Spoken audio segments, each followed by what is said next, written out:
મારું રાખે ને મારું આવો બાપ સંગચ્છત્વ. નાના મોટા કારણો હોય, સંસ્થા બાંધીએ એટલે નાના મોટા કારણો હોય જ. એ બધાને નહીં ભૂતકાળમાં જવાનું, આમ કરશું તો ભવિષ્યમાં શું થશે એમાં નહીં જવાનું. પછી ગોંડલમાં આવી કથા થાય કે ન થાય કોને ખબર. માટે અવસર અવસર માણી લો. કોઈના આમંત્રણ હોય કે ભાઈ મોરારી બાપુનું આમંત્રણ છે, જોયા આવો.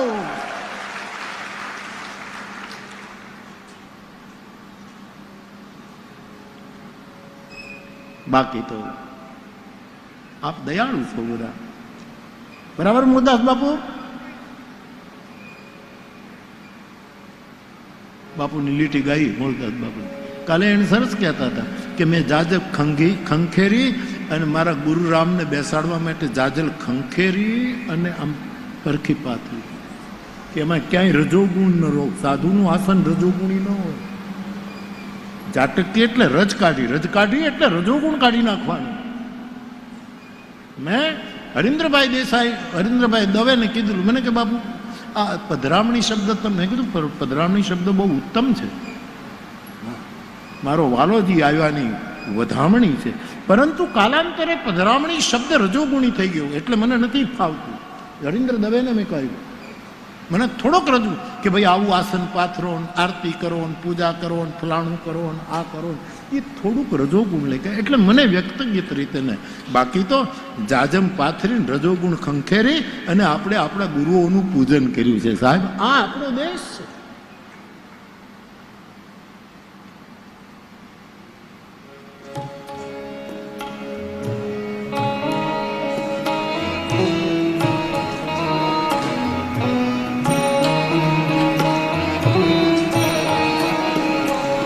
મુરદાસ બાપુ અમને લખીને આપજો ને, અમારા છોકરાઓને આપજો ને, ક્યારેક અમે ગાશું.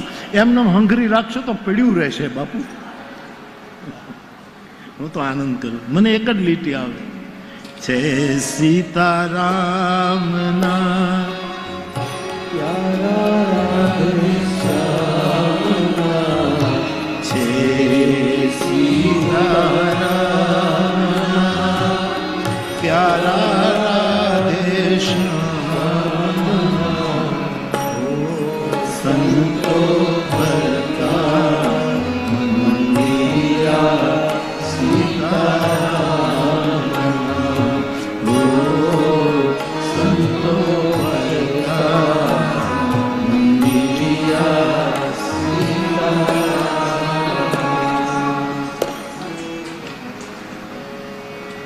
ગોંડલમાં પાછી કોઈ પણ કથા થાય આના કરતા હવાઈ થાય એવું હું ઈચ્છું, પણ અત્યારે જે થઈ ગયું એવું તો કદાચ ન પણ થાય. એટલા માટે અવસરમાં આપણે બધા મોતી પરોવી લઈએ. ત્રિકમે તોડી નાખ્યા તાગડા, રાવત ભગત બોલ્યા. ત્રિકમે તોડી નાખ્યા તાગડા, રાવત ભગત બોલ્યા. વૃંદાવનમાં ગોપીજનો કહે છે કે કૃષ્ણએ આવી અને અમને એક ધાગામાં બધાને પરોવ્યા હતા, પણ ખબર નહીં 11 વર્ષ પછી એ ત્રિકમે તાગડા તોડી નાખ્યા અને અમે બધા વૃંદાવનમાં વેરાઈ ગયા. એ કામ આવું જ કંઈક આપણા સમાજમાં પણ થાય છે. બધા વેરાઈ જાય, બધા વેરાય. કોઈક 2 મણકા લઈને વયો ગયો ને કોઈક 3 મણકા લઈ 108 ભેગા કરવા પડશે. સાહેબ, તે દિવસે આપણું 108નું બિરુદ ધન્ય બનશે. ત્રિકમે તોડી નાખ્યા તાગડા. એ બધા રાવત બાપાનું ભજન છે, પદ છે, બહુ સરસ. એક જ ત્રાગામાં પરોવ્યા ગાયો, ગોપાળ, આ બધાને એક જ પરોવ્યા, એવું એમનું એક પદ છે. આપણે એક થઈ ગઈ. આ રાષ્ટ્રને સાધુની એકતાની બહુ જરૂર છે, બહુ જ જરૂર છે. અને સમાજ જો મને તમને સાધુ કહેતો હોય તો આપણે અવસર ચૂકવો ન જોઈએ. જે હરિ આપણા માટે અવતાર લેતો હોય, પરિત્રાણાય સાધુનામ, ત્યારે સનાતન ધર્મને ચૂકતો આ સમાજ એનું પરિત્રાણ કરવાની આપણી ફરજ છે. સાહેબ, આપણે ઉભા રહેવું પડે. આ 3 વસ્તુ આજે આપણે બુદ્ધ પૂર્ણિમાએ થાય તો કરીએ. 1000 વૃક્ષ રોપીએ. પાછું એને પાણી પાવાનું હોય. વાડ કરવાની, બધું પાછું કરવાનું. 100 કરોડ લોકો હનુમાન ચાલીસાનો પાઠ એક જ વખત ડેઈલી કરે. જ્યારે કરવું હોય ત્યારે ડ્રાઈવ કરતા કરતા કરે, હળ હાંકતો હાંકતો કરે, પાણી ભરતા ભરતા બેન કરે, પોતા કરતા કરતા પતિ કરે. જે રીતે અનુકૂળ પડે એ રીતે. શિક્ષક બાળકોને સમયસરનું નિયમપૂર્વકનું હોમવર્ક આપીને છોકરાઓને કંઈક તમે આટલું લખી નાખો, ત્યારે શિક્ષક બેઠો બેઠો હનુમાન ચાલીસાનો એક પાઠ કરી લે. તલાટી કમ મંત્રી હનુમાન ચાલીસાનો પાઠ કરે, બીજું કાંઈ કરવા કરતા એ હનુમાન ચાલીસાનો પાઠ કરી નાખે. દેશના નેતાઓ, દેશના વડીલો, આપણા અગ્રણીઓ, આપણા આદરણીય મહાનુભાવો, સર્વ ક્ષેત્રના લોકો અને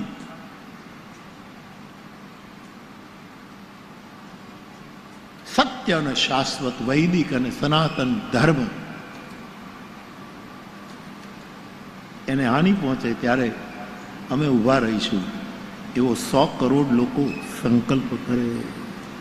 લોહલંગરી બાપાના આશીર્વાદ વધારે મળશે અને વૃક્ષો રૂપ તો ભગવતસિંહજી બાપાનો આત્મા બહુ રાજી. આવું કંઈક કરીએ. આ તો હું તમને વિનય કરું છું. આપણે તો શું છે કે સાહેબ, ગાજરની પીપુડી વાગે ત્યાં સુધી વગાડવાની, ન વાગે તો થોડું આવતું જાતું મીઠું નાખીને ખાઈ જવાની. આપણે તો આમ મનોરથ છે, બાકી કોઈ કરે ન કરે. આપણે તો આવો સમર્થ રાવણ, જેને મારવા માટે પરમ તત્વ સિવાય કોઈનું અવતરણ પરિપૂર્ણ થાય એમ નહોતું, ત્યારે ભગવાન રામ આવ્યા. ત્યારે તમે દેવતાઓએ સ્તુતિ કરી, એના શબ્દો જ એક એક શબ્દ લો, શબ્દ બ્રહ્મ લો. મેં બહુ સમજીને કહ્યું છે કે મારું રામચરિત માનસ એ ત્રિભુવનેય શબ્દકોશ છે.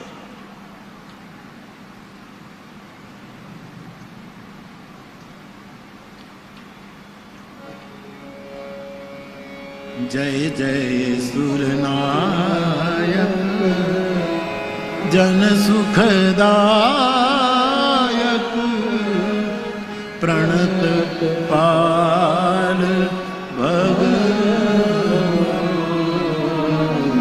ગામડે ગામડે રામ મંદિર છે, કૃષ્ણ મંદિર છે, શિવ મંદિર, મા દુર્ગાના મંદિર છે, ગણેશના મંદિર, આપણા જે પંચદેવો છે એના મંદિરો છે. પણ કાલાંતરે જીર્ણ થઈ ગયા હોય તો દરેક ગામડાઓની ફરજ છે કે પોતાના ગામનું રામ મંદિર, કૃષ્ણ મંદિર, શિવ મંદિર નવું બનાવો.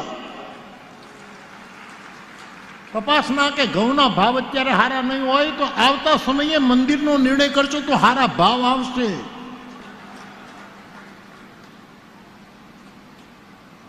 આ થવું જોઈએ. આ સનાતન ધર્મની. આપણા આશ્રમો ગાયોની સેવા કરતા હોય, રોટલો આપતા હોય, બીમારોની સેવા, બધા જ સાધુ સંતો બેઠા બેઠા કંઈક ને કંઈક એના એવી પરોપકારી સંસ્થાઓની પાસે જઈને એને માંગવું ન પડે એવી રીતે એની સેવા કરતા થજો. આ બધી બહુ જરૂર છે.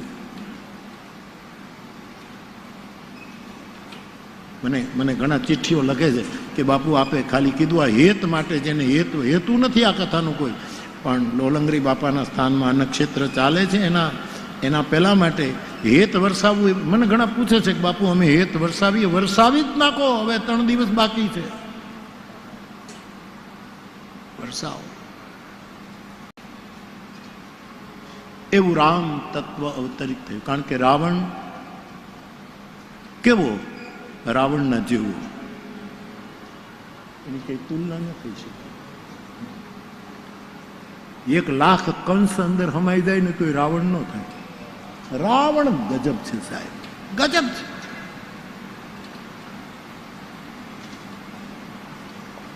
એ અનિષ્ટને વિશ્વ કલ્યાણ માટે નષ્ટ કરવા માટે એ માણસ વેદનો વિદ્વાન હતો, વેદની વાતો કરતો હતો. ઘણા લોકો વેદનો આશ્રય કરે છે પણ વેદ વિરુદ્ધ વર્તન કરે છે. રાવણનું વર્તન વેદ વિરુદ્ધ હતું. ત્યારે સનાતન ધર્મને બહુ જરૂર પડે.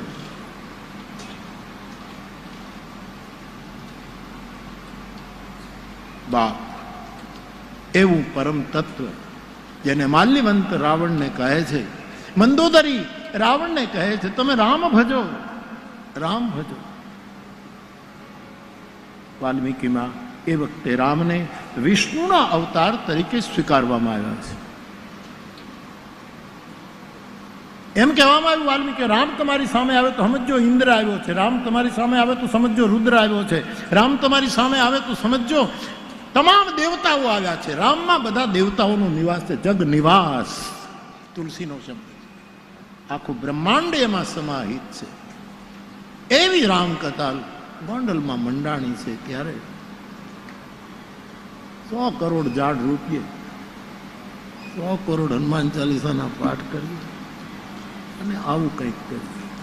તમે કહેશો ક્યાં ઝાડવા આવવા, કોઈના માથા ઉપર નહીં.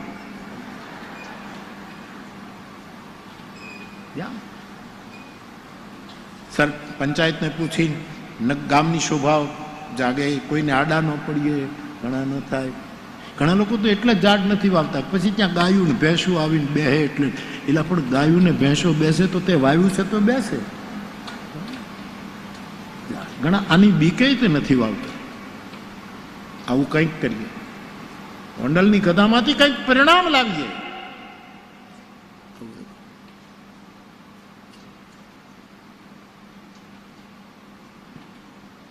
એવું રામ તત્વ, એની રામ કથા, જેનું નામ અનંત, જેનું રૂપ અનંત, જેના વિચારો અનંત, જેની વિચારોનો વિસ્તાર અનંત, એવા પરમાત્મા રામ, એની આ કથા શતકોટી પ્રવિસ્તરમ. શતકોટી.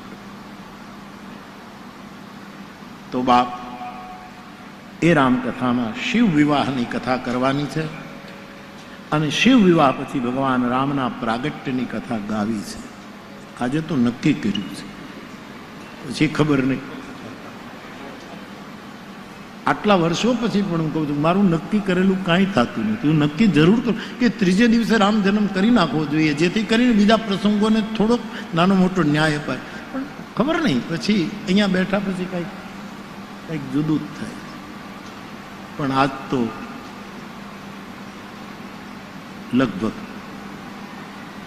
લગભગ નહીં 90% રામ જન્મ સુધી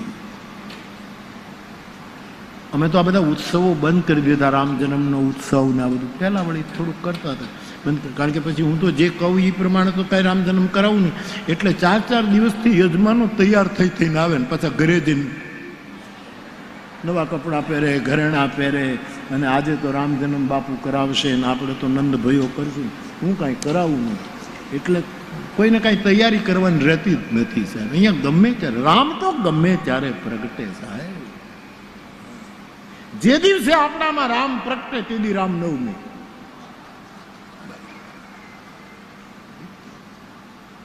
આજે તો લગભગ સીતારામ બાપુ નહીં થતું છે, 2-3 દિવસથી બાપુ કહે છે, પણ ક્યારે કરશે રામ બાપુ? આજ ભલે બાપુ. તો બાપ, શિવચરિત્રનો મહિમામાં આપણે આગળ વધીએ એ પહેલા એક પ્રશ્ન 2 દિવસથી મારી પાસે પડ્યો છે, એ મેં લખી લીધો. કોઈ ભાઈ નાની એવી ચિઠ્ઠી આપી છે કે રામાયણમાં ભેદ ભક્તિ છે, એનો અર્થ શું કરો? રામાયણનો પ્રશ્ન છે એટલે મને ગમે, કારણ કે એમાં ગુરુ કૃપાથી કંઈક એકાદ આના જેટલું હું કહી શકું. ગોળા નતું એકાના જેટલું કહી શકું. ક્યારેક એકાના જેટલું ન કહી શકું, ક્યારેક કાંઈ પણ ન કહી શકું, એવું પણ બને. શાસ્ત્ર રાજા અને સ્ત્રી એ એટલા બળવાન છે કે કોઈને આધીન ન થાય, એવું રામચરિત માનસમાં લખ્યું છે. રાજા કોઈ દિવસ આધીન ન થાય કોઈને. શાસ્ત્ર કોઈ દિવસ કોઈને આધીન નથી, આપણે જ એને આધીન રહેવું. અને દુર્ગા, શક્તિ, પરાંબા